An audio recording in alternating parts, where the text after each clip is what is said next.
Hey everyone, welcome back to my YouTube channel. अगर आपको मेरी वीडियोस पसंद आए तो प्लीज़ एक लाइक, कमेंट और सब्सक्राइब कर ज़रूर बताना आपको ये कैसा लगा। तो चलिए हम आज का वीडियो स्टार्ट करते हैं। तो पिछले पार्ट में हमने देखा था वांग जी विंग के बारे में सब कुछ जानने के लिए अपने सेक्रेटरी से कह देता है कि 15 मिनट में उसकी जितनी भी इंफॉर्मेशन हो मुझे ला के दो, नहीं तो मैं तुम्हें अफ्रीका भेज दूंगा। ये सुनकर उसका सेक्रेटरी भागकर विंग की पूरी इंफॉर्मेशन निकालने के लिए चला गया था। वहीं वांग जी अपने चेयर में बैठ के विंग के बारे में ही सोच रहा था कि कैसे वो ओमेगा बिना डरे हुए उसके कार में आके बैठ गया और कैसे वो उसके ही सेक्रेटरी को गाड़ी चलाने के लिए पैसे दे रहा था। विंग किस तरह बिहेव कर रहा था सब कुछ वांग जी नोटिस कर रहा था। वांग जी विंग की हर एक अदा पे मर मिटा था। उसी टाइम वांग जी की नज़र पूरे टाइम बस विंग के ऊपर ही थी। विंग का फीचर मतलब उसकी बॉडी का फीचर, उसके लिप्स, उसकी आंखों का चमक और साथ में उसके होठों के नीचे वो मोल, वांग जी को उसमें ज़्यादा इंटरेस्ट था। और वांग जी जैसे जैसे विंग के होठों के बारे में इमेजिन कर रहा था, उसके फेस के बारे में इमेजिन कर रहा था, उसकी बॉडी हॉट हो रही थी। ये देखकर वांग जी शॉक हो गया। वो ढंग से बैठता है। वो अपने आप में ही खुद अजीब फील कर रहा था कि कैसे कोई ओमेगा उसे एक्साइट कर सकता है।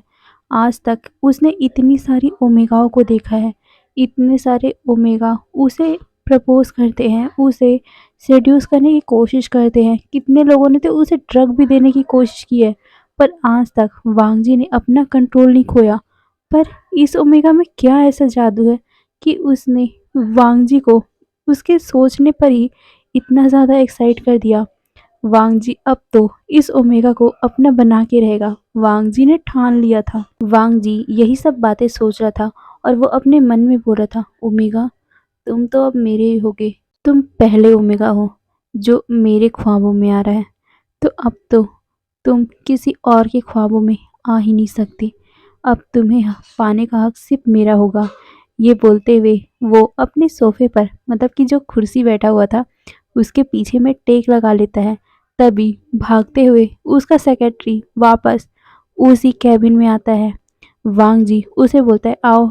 वो सेक्रेटरी भागकर वांग जी के पास उस फाइल को रखते हुए बोलता है सर हो गया। ये बोलकर वो गहरी गहरी सांसें ले रहा था। वांग जी अपनी वॉच को देखते हुए बोलते हैं तुम 1 मिनट लेट हो। ये सुनकर वो सेक्रेटरी की मतलब हवा टाइट हो गई थी। वो कहता है सर, पर वांग जी उसे बोलता है जाओ यहाँ से। ये बोलकर वो उसे इशारा करता है।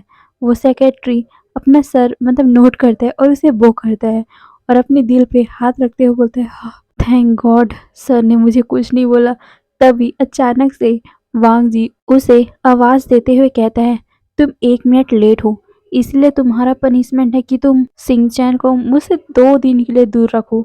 ये सुनकर वो सेक्रेटरी शॉक। वो अपने बॉस की तरफ देखता है। वो कहता है सर पर मैं नहीं। पर आगे कुछ कह पाता कि वांग जी उसे घूर के देखता है, जिसके बाद वो सेक्रेटरी भी कुछ कह नहीं पाया। वो सेक्रेटरी जाते हुए अपने मन में सोचता है क्या यार, क्या मुसीबत है। मुझे ना सच में यकीन आ गया कि ये दोनों एक दूसरे के भाई ही होंगे। ये बोलते हुए वो अपने मन में सोचता है एक तो इतना कोल्ड है कि कोई उसके सामने बोल नहीं सकता, और वहीं दूसरा दूसरा इतना बोलता है कि दूसरा इंसान कभी बोल ही नहीं पाएगा। गॉड मुझे इन दोनों भाइयों से बचाओ, मैं मर जाऊंगा इन दोनों के बीच में पिस के। ये बोलते हुए वो बाहर निकल गया। वहीं अंदर ऑफिस में वांग जी उस फाइल को खोल के देखता है। उसमें विंग की सारी रिपोर्ट थी। विंग का पिक भी लगा हुआ था। वांग जी उसे पढ़ना स्टार्ट करता है। नेम विवुश्यान। फिर प्यार से उसे सारे लोग विंग कहते हैं। उसके घर में सिर्फ उसकी ग्रैनी है। विंग की मॉम की डेथ हुए 9 साल हो चुके हैं। उसके बाद से उस वो हमेशा अपनी ग्रैनी के साथ ही रहता था, और उसके फादर का कोई भी डिटेल नहीं लिखा हुआ था। वांग जी आगे पढ़ता है कि विंग कौन से क्लास में पढ़ा है, कैसे पढ़ा है, कौन से स्कूल से स्टडी किया है, कौन से कॉलेज से स्टडी किया है, साथ में कहाँ जॉब करता है, क्या करता है, कहाँ खाना खाता है, कहाँ वो सोता है, सब कुछ उसमें लिखा हुआ था। एक-एक चीज़ उसमें लिखा था, यहाँ तक कि विंग का ब्लड ग्रुप भी उसमें लिखा हुआ था, यहाँ तक कि डीएनए भी। सब कुछ उसमें लिखा हुआ था। उसमें ये तक लिखा हुआ था कि कितने बार विंग ने क्या-क्या ट्राई किया था और कितने जॉब से उसे निकाला गया है, कितने अल्फा उसके पीछे पड़े हुए हैं, कौन-सा अल्फा उसे बहुत ज़्यादा परेशान करता है, किस-किस से उसकी दोस्ती है, उसकी ग्रैनी क्या करती है, सब कुछ। उसकी मदर के बारे में भी लिखा हुआ था कि उसकी मदर चांगसे सरन है। ये जानकर वांगजी पहले शॉक हुआ था। चांगसे सरन, ये नाम तो सुना-सुना सा है, पर उसे ज़्यादा ध्यान नहीं आता। वांगजी विंग की फ़ोटो को ही बार-बार करेस कर रहा था और उसे कह रहा था कि अब सिर्फ़ तुम मेरे हो। ये बोलते हुए वो उसमें करेस करता है और फिर वो एक स्मग करता है। उसमें विंग की सारी डिटेल थी। विंकल क्या करने वाला है, विंकल कहाँ जाने वाला है, विंग कब क्या करेगा, सब कुछ उसमें लिखा हुआ था। यहाँ तक कि वांगजी ने तो विंग के पीछे एक डिटेक्टिव को भी हायर करके रखा हुआ था, ये जानने के लिए कि विंग पल पल एक सेकंड में भी क्या करता है, कहाँ जाता है, किससे मिलता है, क्या खाता है, क्या पीता है, सब कुछ जानना था वांगजी को। फिर वांगजी एक स्मग करता है और कहता है, कल कल तुम मेरे होगे। ये बोलते हुए फिर से उस फोटो को करेस करता है और उसके बाद वो उस चेयर से उठ गया। वहीं दूसरी तरफ विंग विंग अपनी ग्रैनी के फोरहेड पे किस करते हुए बोलता है, ग्रैनी मैं जल्दी से काम से आता हूँ, ओके। ये बोलकर वो अपने काम में चला गया था। विंग एक बार में फ्लूट प्ले करता है, म्यूजिक गाता है और साथ में गिटार भी बजाता है। सारे लोगों को विंग की आवाज़ बहुत ज़्यादा पसंद है। विंग वहाँ से पार्ट टाइम जॉब करके सीधा अपने घर वापस आ जाता था रात को। पर रात को हमेशा आधे टाइम उसे कोई ना कोई अल्फा छेड़ा करता था, जिसके कारण पहले तो विंग बहुत ज़्यादा परेशान हुआ था, पर उसकी ग्रैनी ने उसे समझाया था कि ये ऐसी ही दुनिया है, यहाँ ओमेगाओं को हमेशा अपने आप को प्रोटेक्ट करना पड़ता है। जिसके बाद विंग ने कुंफू सीखा था। विंग बहुत ज़्यादा अच्छा कुंफू फाइटर था। वो तो चुटकी भर में सब अल्फा को धूल चटा देता था। अभी विंग बार में अपना गिटार बजा रहा था कि तभी अचानक से उसका हाथ उस गिटार से कट गया। विंग के हाथों से बहुत ज़्यादा खून निकल रहा था। उसे समझ नहीं आ रहा था कि वो अब क्या करे, क्योंकि उसके पास कोई हैंकी भी नहीं है जिससे वो उसे साफ कर सके। कि तभी अचानक से एक पर्सन आके उसके हाथों में अपना हैंकी बांध देता है। विंग उसे थैंक यू बोलता है और उसकी तरफ देखता है। उसकी आँख बड़ी-बड़ी हो गई थी। उसके सामने बहुत हैंडसम सा अल्फा खड़ा हुआ था।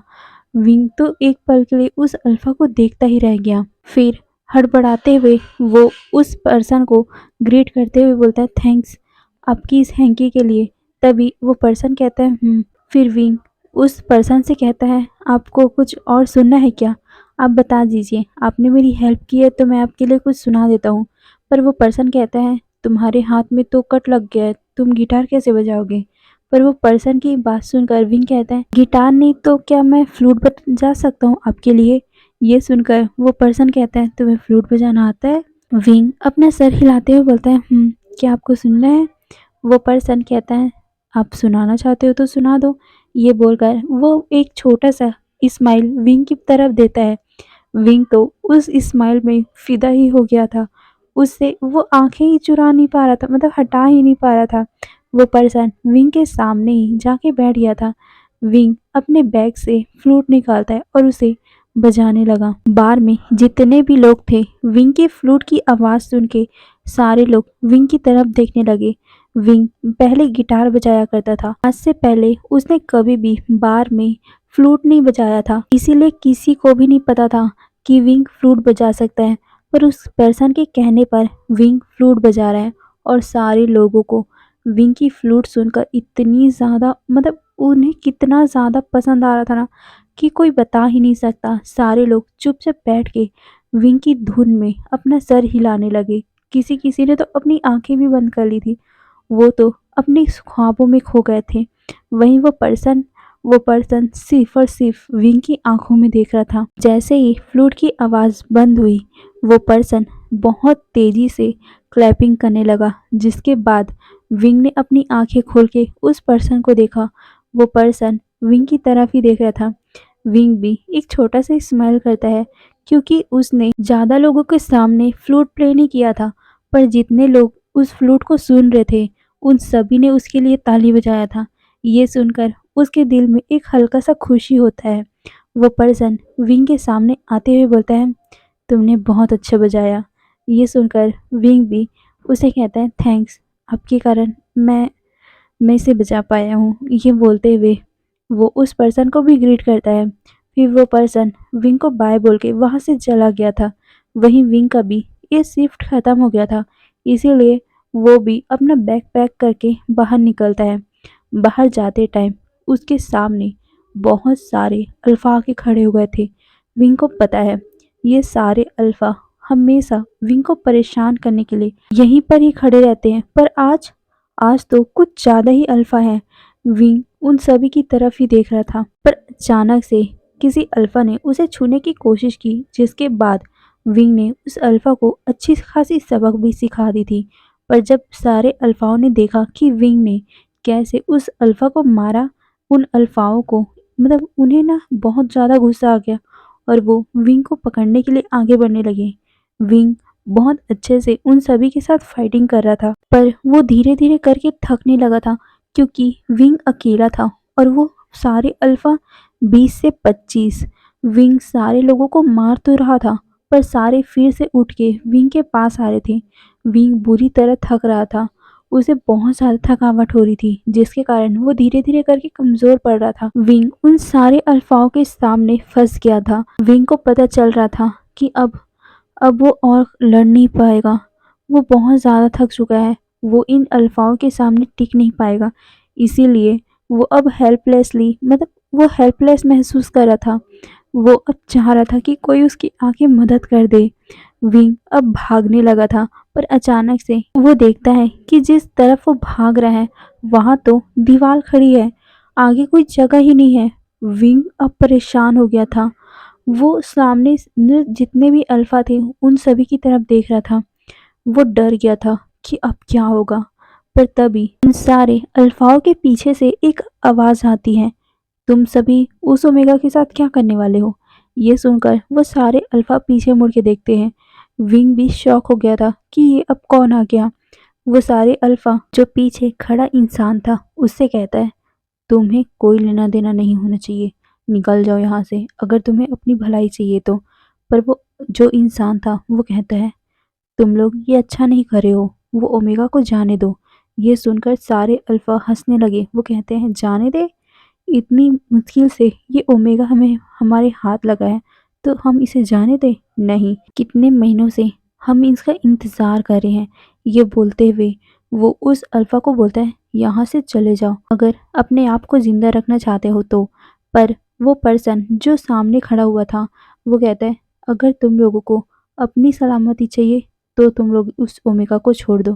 पर वो सारे अल्फा फिर से हंसने लगे। तभी उनमें से एक अल्फा कहता है, जाओ इस अल्फा को सबक सिखा के आओ, ज़्यादा उछल रहा है। ये बोलते हुए वो एक पर्सन को इशारा करता है। वो पर्सन जैसे उस पर्सन के पास जाता है, वो सामने खड़ा हुआ पर्सन था उसने आसानी से उसे धूल चटा दी।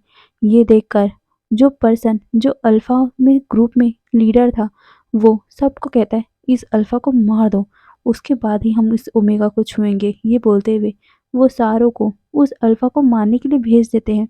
उस अल्फा ने सबको अच्छी खासी सबक सिखा दी थी। विंग तो अमेज हो गया था क्योंकि यहाँ पर 20 से 25 अल्फा थे और उस एक अल्फा ने सबको धूल चटा दी।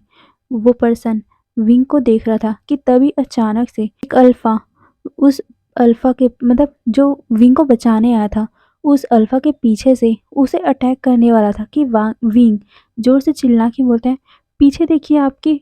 ये बोलते हुए वो आगे कुछ बोल पाता कि तभी जो गुंडों के गुंडा वाला अल्फा था उसने जो बचाने वाला अल्फा आया था उसे मारने के लिए जैसे ही उस चाकू को उस अल्फा के पास लाया, वो अल्फा विंग की आवाज़ सुन के पीछे टर्न होता है और वो अपने आप को चाकू से बचा तो लेता है, पर उसके हाथ में बहुत गहरा चोट लग गया था, जिसे देखकर विंग शॉक हो गया था।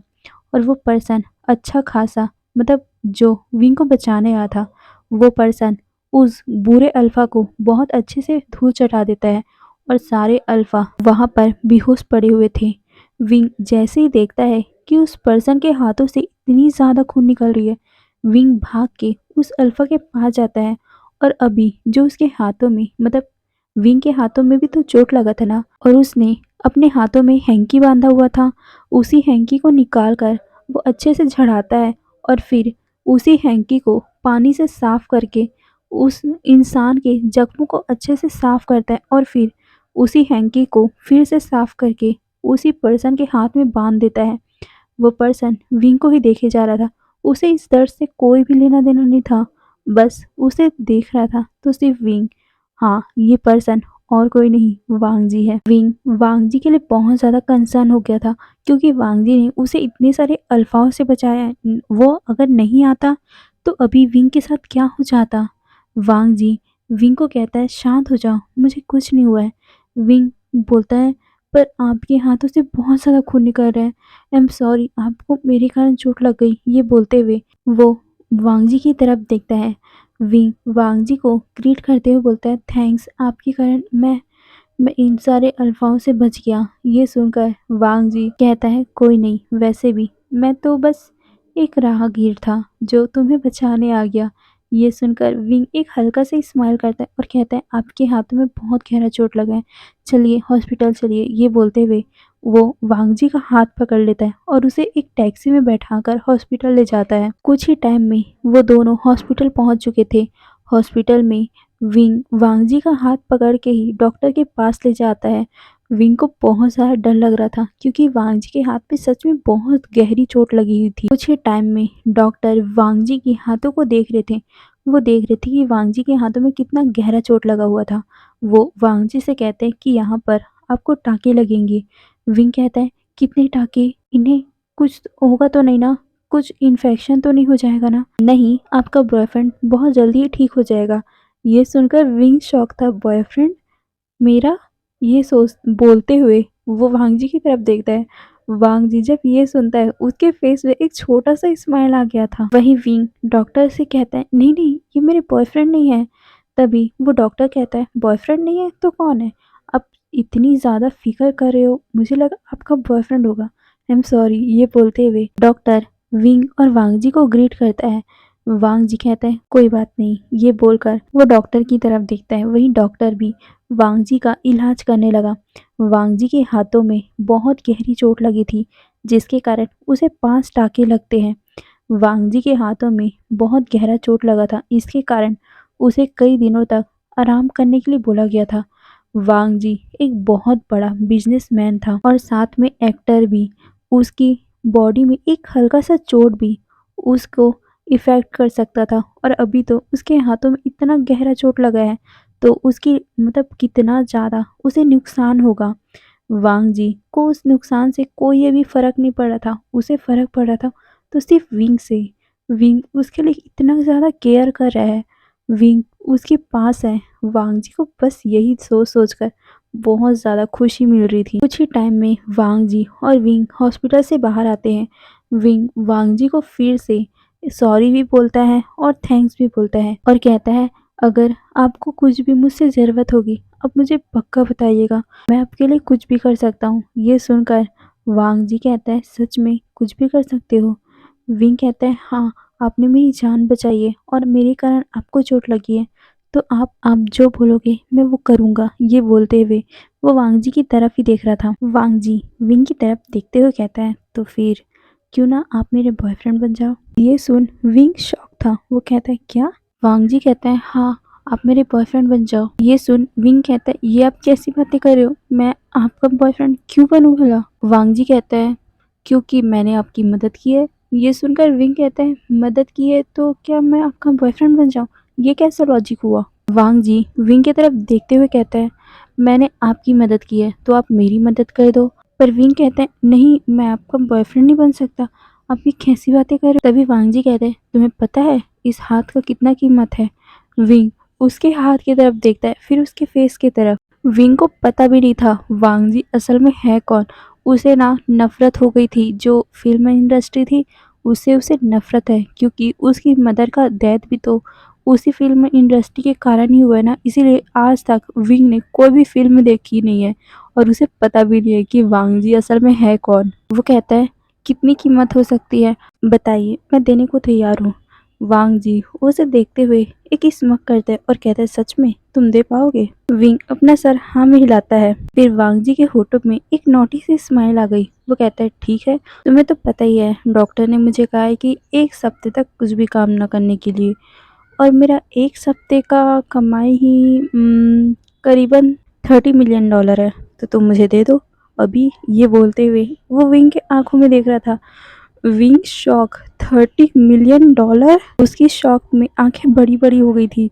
उसने अपनी सलाइवा को भी निगल लिया था। वो डरते हुए कहता है कि कितना कितना? वांग जी अपने बालों पे हाथ फिराते हुए बोलता है, 30 मिलियन डॉलर दे सकते हो तो दे दो, नहीं तो ऑप्शन तो मैंने दिया ही है तुम्हें। विंग को यकीन नहीं हो रहा था कि किसी इंसान की कमाई इतनी हो सकती है क्या, क्योंकि उसकी कमाई तो सिर्फ $100 ही है, या फिर कभी कभार उससे ऊपर हो जाता है, पर कभी भी $2000 के ऊपर कभी भी उसकी कमाई नहीं गई है। विंग अब हल्का सा मुस्कुराते हुए बोलता है कि आप मजाक कर रहे हो ना, किसी की कमाई इतनी ज़्यादा कैसे हो सकती है? वांग जी कहता है, पर मेरी कमाई तो इससे कहीं ज़्यादा है। पर विंग विंग को यकीन ही नहीं हो रहा था। वो कहता है, मुझे ना, हाँ, आप मजाक कर रहे हो ना मेरे साथ? मैं मैं इतना कैसे दे सकता हूँ? ये बोलकर वो वांग जी को देख रहा था। वांग जी कहता है, नहीं दे सकते तो मैंने तो तुम्हें पहले ही ऑप्शन दिया हुआ है, तुम मेरे बॉयफ्रेंड बन जाओ। विंग कहता है, नहीं, मुझे यकीन नहीं हो रहा है आपकी कमाई इतनी ज़्यादा हो सकती है। ये सुनकर वांग जी अपनी आँख को नैरो कर लेता है। वो कहता है, तुम्हें यकीन नहीं हो रहा है? तुम्हें मेरा फेस देख कर यकीन नहीं हो रहा है? ये सुनकर विंग कहता है, आप हो कौन? जिसे सुनकर वांग जी की आँख नैरो हो गई थी। वो कहता है, तुम मुझे नहीं पहचानते? विंग कहता है, बिल्कुल नहीं। वांग जी एक शाय करता है और कहता है, ठीक है। ये बोलते हुए वो अपने पॉकेट में कुछ निकालता है और विंग को दे दिया। जैसे ही विंग ने वो कार्ड देखा, उसकी हाथ कांपने लग गई थी। बिग पिक्चर इंडस्ट्री के सीईओ। हाँ, विंग कभी फिल्म नहीं देखता, पर उसके जितने भी कलीग हैं, जितने लोगों के पास वो काम करता है, वहाँ तो कभी ना कभी वांग जी की बात हो ही जाती है ना। इसीलिए विंग को पता है कि बिग पिक्चर कंपनी के जो सीईओ है वो कितने ज़्यादा अमीर है। लैन फैमिली के बेटे हैं वो, अल्फा बेटे। पूरी लैन फैमिली उसी के अंडर आने वाली है। ये जानकर विंग शॉक था। उसके सामने लान वांग जी खड़ा है। विंग तो अब कुछ बोल ही नहीं पा रहा था। वांग जी कहता है, तो क्या फैसला है तुम्हारा? विंग वांग जी की तरफ देखता है। वो कुछ बोल ही नहीं पा रहा था, क्योंकि उसके पास इतना ज़्यादा पैसा नहीं आ सकता है। वो अगर पूरी ज़िंदगी भी काम करे ना, तब भी $30 मिलियन तो जल्दी से जल्दी भी नहीं कमा सकता वो, क्योंकि उसकी भी तो खर्च है ना। उसे भी तो कई सारे काम होते हैं, उसकी ग्रैंडमा है। वो कैसे करेगा ये सब? मतलब वो इतने पैसे का जुगाड़ कभी भी नहीं कर पाएगा। वो वांग जी की तरफ बहुत ही डरी हुई आंखों से देख रहा था। वांग जी उसकी नज़रों को समझ रहा था। वो डर गया है। वांग जी उसके एक कदम आगे आता है और कहता है, मैं तुम्हें डराना नहीं चाहता, मैं बस इतना चाहता हूँ कि तुम मेरे बॉयफ्रेंड बन जाओ, क्योंकि मैंने जब से तुम्हें देखा है मैं तुमसे प्यार करने लग गया हूँ। बस इतनी चीज़ मांग रहा हूँ, दे दो ना, नहीं तो। ये बोलते हुए वांग जी अपने आंखों से इशारा करता है।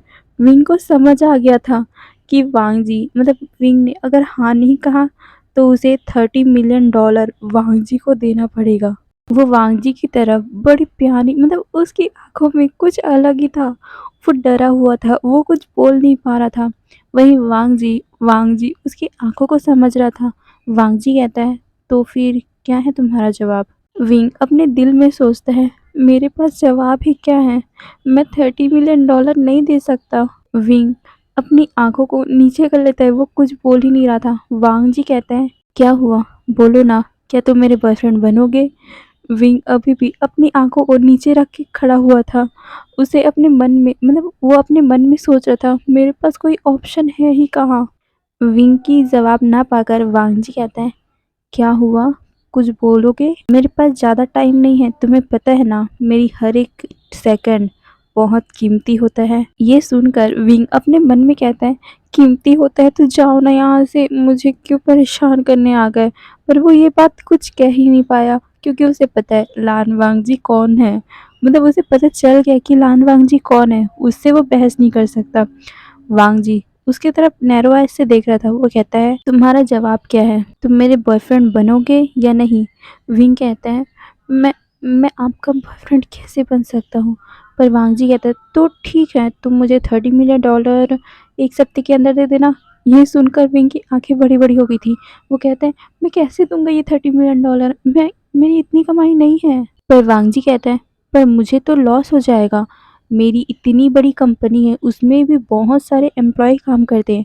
अगर मैं $30 मिलियन ऐसे ही गवा दिया तो मेरी तो बदनामी हो जाएगी ना, और मेरी कंपनी को भी बहुत लॉस हो जाएगा। मेरी कंपनी में बहुत सारे एम्प्लॉय काम करते हैं, उनको भी तो लॉस हो जाएगा। ये सुनकर विंग अपनी आंखों को फिर से नीचे कर लिया था। वांग जी विंग को देखते हुए कहते हैं, मैं तुम्हारे लिए तो अच्छा ऑप्शन ही लाया हूँ, तुम मेरे बॉयफ्रेंड बन जाओ, उसके बाद मुझे $30 मिलियन नहीं चाहिए, तुम बस मेरे पास रहना। ये सुनकर विंग कुछ बोल ही नहीं पा रहा था। पर फिर से विंग हिम्मत करके वांग जी की तरफ देखता है और कहता है, पर मैं कैसे, मैं मैं इतनी ज़्यादा अमाउंट आपको नहीं दे सकता, और मैं आपका बॉयफ्रेंड कैसे बन सकता हूँ। आप आप इतने ज़्यादा अमीर हो और मैं कुछ भी नहीं हूँ। ये बोलते हुए वो वांग जी को देख रहा था। वांग जी कहता है, मुझे इससे कोई फ़र्क नहीं पड़ता, मुझे बस तुम चाहिए। तुम मुझे $30 मिलियन देने के बजाय सिर्फ अपना प्यार दे देना।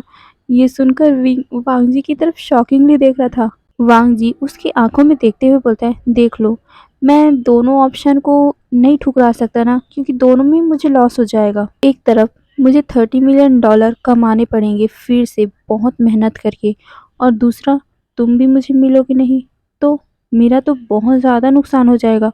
और ये हाथ, इस हाथ की ज़ख्म मिटेगा या नहीं वो भी मुझे नहीं पता, और मेरी बॉडी में हर एक चीज़ बहुत ज़्यादा कीमती है, यहाँ तक कि मेरे बाल भी। और मेरे हाथ में तो बहुत ज़्यादा गहरा चोट लगा हुआ है, अगर मेरी फैमिली को पता चला तो क्या हो सकता है वो तो तुम जान ही सकते हो ना। विंग डर गया था।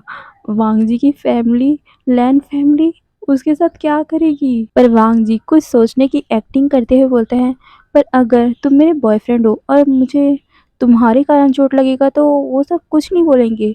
विंग ये सब बातें सुन रहा था, पर उसकी मुंह से कुछ भी नहीं निकल रहा था। वांग जी कहता है, तो बता दो तुम्हारा आंसर क्या है, क्योंकि मुझे भी रिपोर्ट देना पड़ता है अपने डैड को कि पैसे कहाँ चले गए। अगर तुम मेरे बॉयफ्रेंड बन जाओगे तो मैं डैड को समझा दूंगा कि मैंने अपने बॉयफ्रेंड के ऊपर खर्च कर दिए। पर वहीं अगर तुम मुझे पैसे देना चाहते हो तो भी दे सकते हो। विंग अभी भी कुछ बोल नहीं रहा था। वांग जी उसकी तरफ आता है और फिर उसके चीन को उठाते हुए कहता है, तो बोलो क्या फैसला है, बॉयफ्रेंड या मनी। विंग ये सुनकर कुछ बोलता नहीं, पर वो अपना सर झुका लेता है। फिर से वांग जी उसका चीन पकड़ के अपनी तरफ करते हुए बोलता है, बॉयफ्रेंड या फिर मनी। विंग अपनी कसकर आंखें बंद कर लेता है और वो गहरी सी सांस लेते हुए वांग जी को देखते हुए कहता है, ठीक है बॉयफ्रेंड।